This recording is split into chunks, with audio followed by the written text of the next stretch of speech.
Hello students, welcome to Joyshree teaching class. এখন আমরা class 6 এর আয়া মার্টিন প্রশ্নবিচিত্রা 2025 এর ইংরেজি থেকে মডেল কোশ্চেন পেপার 8 সলভ করব। সিন কি রয়েছে দেখো। সাডেনলি হঠাৎ করে the door open behind me, আমার পেছনে দরজাটা খুলে গিয়েছিল। I could hear excited voices, আমি উত্তেজিত কিছু ভয়েস বা কণ্ঠস্বর শুনতে পেয়েছিলাম। দ্য ফেরি ফ্রম আর্থ, বলছে পৃথিবী থেকে মহাকাশযান মাস্ট হ্যাভ এরিভড, অবশ্যই এখানে মানে পৌঁছে গিয়েছে বা চলে এসছে। It carried passengers from the earth, এটা যাত্রী নিয়ে এসেছে কোথা থেকে? পৃথিবী থেকে। Ready to go for the moon safari, মুনের চারপাশে ভ্রমণের জন্য এটা প্রস্তুত ছিল। People eager to look around the moon, লোকজনেরা কৌতূহল দিকে বা কৌতূহলবশত কি বলেছে, চাঁদের চারপাশটা দেখছিল। অ্যান্ড হিয়ার উই ওয়ার, এবং এখানে আমরা going to the earth instead, প্রকৃতপক্ষে আমরা পৃথিবীতে যাচ্ছি। I slipped out of the room to the central lobby, আমি মেন বা প্রধান যে হলঘর, হ্যাঁ সেখানে এলাম। ফাদার ওয়াজ স্ট্যান্ডিং দেয়ার, বাবা সেখানে দাঁড়িয়েছিলেন। There were the last minute goodbye, বলছে শেষ মুহূর্তের জন্য বিদায়ের পর্ব চলছিল। ঠিক আছে। Good luck governor, someone called out, কেউ একজন বলে উঠল যে মানে আপনার ভালো হোক বা গভর্নর, এটা বলেছিল সরকার। See you in 6 months at the latest, replied my father cheerfully. ঠিক আছে, আনন্দ সহকারে আমার বাবা বলেছিল যে মোটামুটি 6 মাস পরে আবার দেখা হচ্ছে। I walked with him to the earth ferry, আমি পৃথিবীর যে মহাকাশযান সেই দিকে হেঁটে এগিয়ে গিয়েছিলাম। ইট ওয়াজ ম্যাগনিফিসেন্ট, এটা খুবই সুন্দর ছিল। It was 3 times as big as our moon ferries, আমাদের যে চাঁদ নামক যে মহাকাশযানটা রয়েছে তার থেকে এটা 3 গুণ বড় ছিল। Is everything on earth is wonderful as this, I whisper to father, আমি ফিসফিস করে বাবাকে বলেছিলাম, আচ্ছা পৃথিবীতে সব কিছুই কি এরকমই অদ্ভুত বা এত সুন্দর? Pretty much so, it's different from home, বলছে হ্যাঁ বলতে পারো, বাট এটা আমাদের ঘরের থেকে অনেকটাই আলাদা। মানে ফাদার রিপ্লাইড, বাবা উত্তরে বলেছিল। The ferry move slowly out of its dock, এর ডক থেকে আস্তে আস্তে করে কি করেছিল, ফেরিটা মানে এগিয়ে চলেছিল। ইট এন্টার দ্য আর্থস গ্র্যাভিটি, পৃথিবীর যে গ্র্যাভিটি রয়েছে মাধ্যাকর্ষণ যে সুখ, তার মধ্যে কিন্তু প্রবেশ করেছিল। I found my eyes were closing, আমি খুঁজে পেয়েছিলাম আমার চোখগুলো বন্ধ হয়ে আসছিল। It seemed only a few minutes before father's voice woke me up, মনে হচ্ছিল যেন কিছু মুহূর্তে আগে বাবা আমাকে জাগিয়ে তুলেছে। Kepler, you mustn't miss this side, তোমার অবশ্যই এই এত সুন্দর দৃশ্যকে মিস করা উচিত নয়। We have just enter into the earth's orbit, আমরা পৃথিবীর এই কক্ষে প্রবেশ করব। লুক, তাকাও। আই লুকড আউট ইগারলি, আমি তো কৌতূহলবশত আগ্রহের বশত তাকিয়েছিলাম। I recognised the narrow stretch of Central America, মধ্য আমেরিকার ন্যারো স্ট্রিচ, সরু স্ট্রিচগুলোকে আমি চিনতে পারছিলাম। Then the majestic Atlantic beneath us, তারপর এই আশ্চর্যজনক এই আটলান্টিক আমার সামনেই ছিল। আনসার দ্য ফলোয়িং কোশ্চেন্স, কি রয়েছে দেখো। কি বলেছে? What was the difference of size between earth ferry and moon ferry, moon ferry এবং আর্থ ফেরির মধ্যে পার্থক্য কি ছিল? Earth ferry was 3 times as big as moon ferries. ঠিক আছে। পরবর্তী প্রশ্ন, what did Kepler's ferry enter just after leaving its dock, ঠিক আছে, তার ডক থেকে বেরোনোর পর কেপলারের ফেরি কোথায় এন্টার করেছিল? After leaving its dock Kepler's ferry enter the earth's gravity. ঠিক আছে। পরবর্তী প্রশ্ন, what was the speciality of the earth's ferry, earth's ফেরির স্পেশালিটি কি ছিল? The earth ferry was magnificent, it was 3 times as big as moon ferries. ঠিক আছে। পরবর্তী প্রশ্ন, whose excited voices did Kepler hear, কাদের উত্তেজিত ভয়েস কেপলার শুনতে পেয়েছিল? Kepler hear the excited voices of the passengers arriving from আর্থ, পৃথিবী থেকে আগত যাত্রীদের কণ্ঠস্বর শুনতে পেয়েছিল। ঠিক আছে। পরবর্তী প্রশ্ন কি রয়েছে দেখো।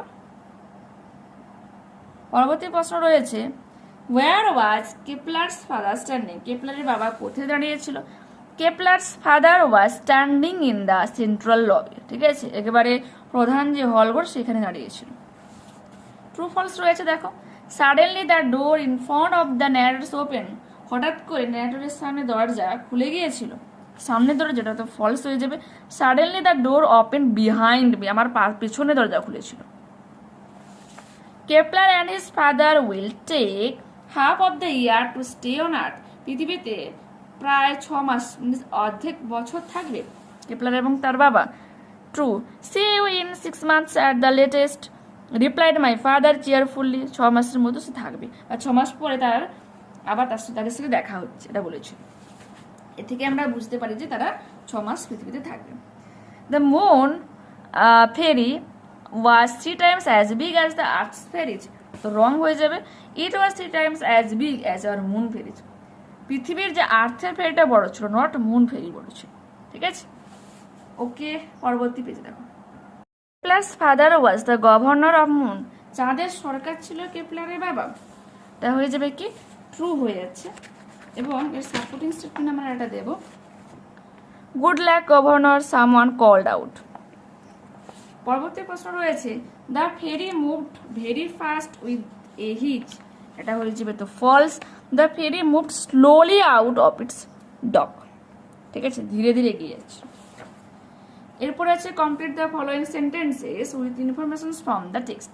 Kepler Masterman looked out eagerly because they have just enter into the earth's orbit, কারণ তারা এই মুহূর্তে পৃথিবীর কক্ষপথে প্রবেশ করছিল, ঠিক আছে।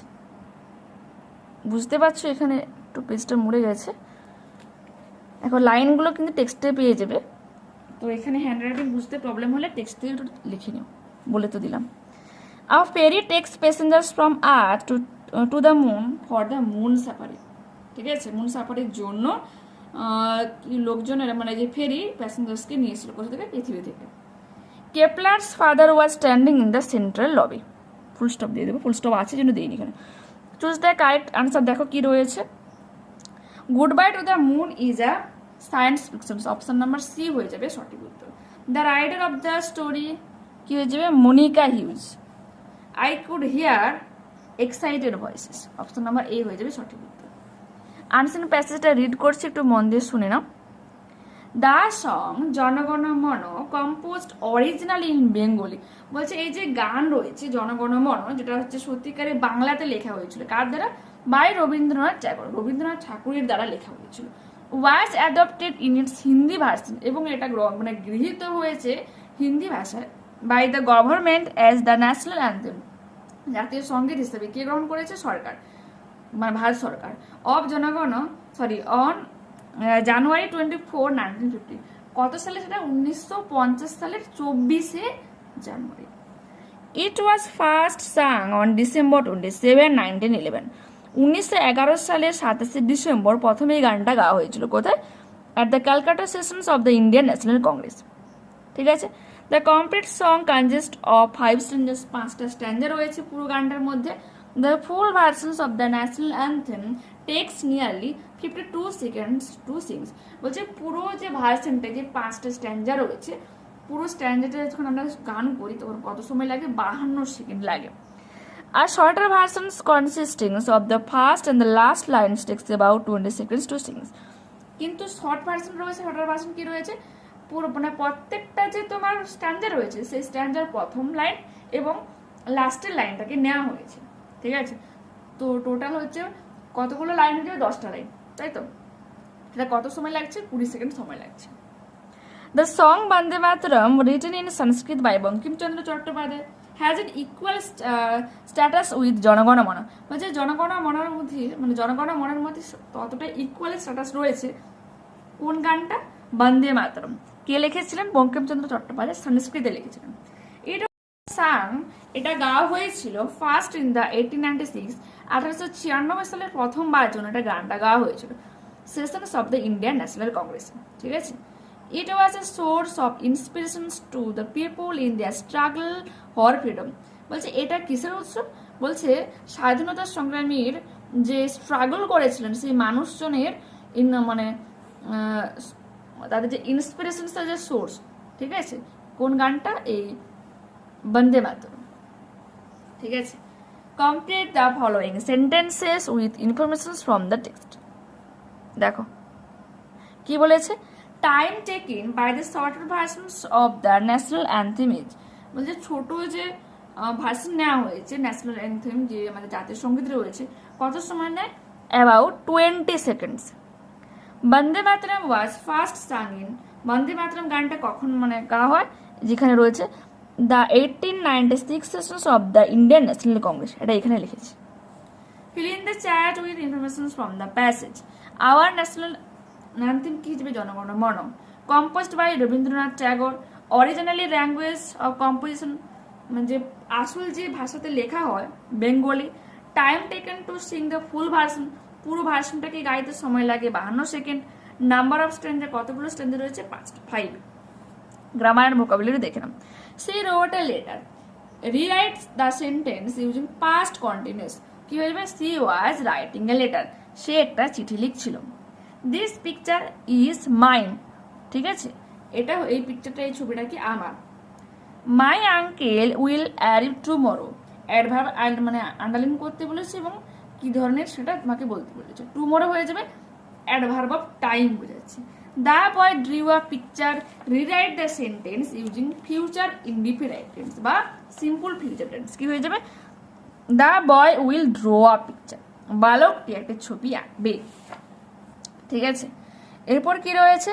উই ড্যাশ, ভাব দেওয়ার হচ্ছে reach the station before the train left. ঠিক আছে, ট্রেন ছেড়ে যাওয়ার আগে আমরা স্টেশনে পৌঁছে গিয়েছিলাম, তো কি হয়ে যাবে? হ্যাড রিচড হয়ে যাবে। যখনই দুটো অতীতের ঘটনা থাকবে, তো যে ঘটনাটা আগে হবে সেখানে কিন্তু হয়ে যাবে পাস্ট পারফেক্ট টেন্স এবং সেকেন্ডটাতে হবে সিম্পল পাস্ট। তো আগে আমরা পৌঁছে গিয়েছিলাম, তো পাস্ট পারফেক্ট হয়ে গেল we had reached the station. ঠিক আছে, বিফোর দ্য ট্রেন লেফট, ট্রেনটাকে ছেড়ে যাওয়ার আগে। ঠিক আছে, হোয়ার আর ইউ গোয়িং, তুমি কোথায় যাচ্ছ? ইট, রেন ভার্ব রয়েছে for 2 hours. Use the proper form of the verb to fill in the blank. কি হয়ে যাবে? ইট হ্যাজ বিন রেইনিং, এটা হয়ে যাচ্ছে তোমার প্রেজেন্ট পারফেক্ট কন্টিনিউয়াস টেন্স, বলছি এটা প্রায় 2 ঘন্টা ধরে বৃষ্টি হয়ে আসছে। Fill in the blanks with appropriate forms of verbs given in the brackets. You, he and I are was friends, তুমি, সে এবং আমি হলাম বন্ধুরা। Either he or I have done this, ঠিক আছে, হয় সে না হলে আমি কাজটা করেছি। Bread and butter is his favourite food, bread এবং বাটার হয় তার প্রিয় খাবার। খাবারের কথা বললে সেখানে সিঙ্গুলার হিসেবে ইউজ হবে is. Feel in the blanks with appropriate preposition. It is 10 to 2, এটার মানে হচ্ছে এখন 10টা বেজে 10 মিনিট আগে রয়েছে। The rat was killed by a cat, ইঁদুরটাকে হত্যা করা হয়েছে কার দ্বারা? বিড়ালের দ্বারা। This is a book of poems, এই বইটা হচ্ছে কবিতার বই। ঠিক আছে, এরপর রয়েছে write what kind of sentences the following are. I must go home, declarative. Be quiet or I will punish you, শান্ত থাকো না হলে আমি তোমাকে শাস্তি দেবো, ইম্পারেটিভ সেন্টেন্স। ঠিক আছে, write a paragraph on our national flag, তো আমরা এখানে আওয়ার ন্যাশনাল ফ্ল্যাগ বলে হেডলাইন করে নেব। ঠিক আছে, তারপরে কি লেখো দেখো, এই যে রয়েছে Indian national flag has 3 colours, ভারতীয় জাতীয় পতাকার 3টা রং রয়েছে। Saffron is at the top, একবারে উপরে রয়েছে গেরুয়া রং। White is in the middle, মাঝে রয়েছে সাদা রং। Green is at the bottom, তলায় রয়েছে কি? সবুজ রং। There is a blue wheel at the centre, মাঝখানে রয়েছে একটা নীল রঙের চাকা। ইট স্ট্যান্ডস ফর প্রোগ্রেস, উন্নতির প্রতীক এটা। We host our national flag on 15 August, which is hour independence day, আমরা হচ্ছে 15ই আগস্ট স্বাধীনতা দিবসের দিন পতাকা উত্তোলন করি। We also hoist it on 26 January, which is our republic day, এমনকি আমরা 26শে জানুয়ারি পতাকা উত্তোলন করি কারণ এটা আমাদের প্রজাতন্ত্র দিবস। We salute our national flag to show respect and honour towards ইট, কি বলেছে? বলছে আমরা জাতীয় পতাকার প্রতি স্যালিউট জানাই, সম্মান এবং তার প্রতি অতিরিক্ত শ্রদ্ধা এবং সম্মান জানানোর জন্য। We love our national flag, আমরা আমাদের জাতীয় পতাকাকে ভালোবাসি। We are proud of it, এবং আমরা এটার জন্য গর্বিত, ঠিক আছে। এরপর রয়েছে দেখো ইওর ফেভারিট সাবজেক্ট, দেখো রয়েছে ইওর এইম ইন লাইফ। রায় মার্টিনের সহায়িকাতে পেয়ে যাবে, মিনিংটা রয়েছে আর রিড করলাম না, দেখে নাও। ওকে, তোমাদের আজকে পরিবেশ বিজ্ঞান থেকে মডেল 13 কমপ্লিট করে দেবো, একটু দেখো, পাশে থেকো। ওকে, বাই।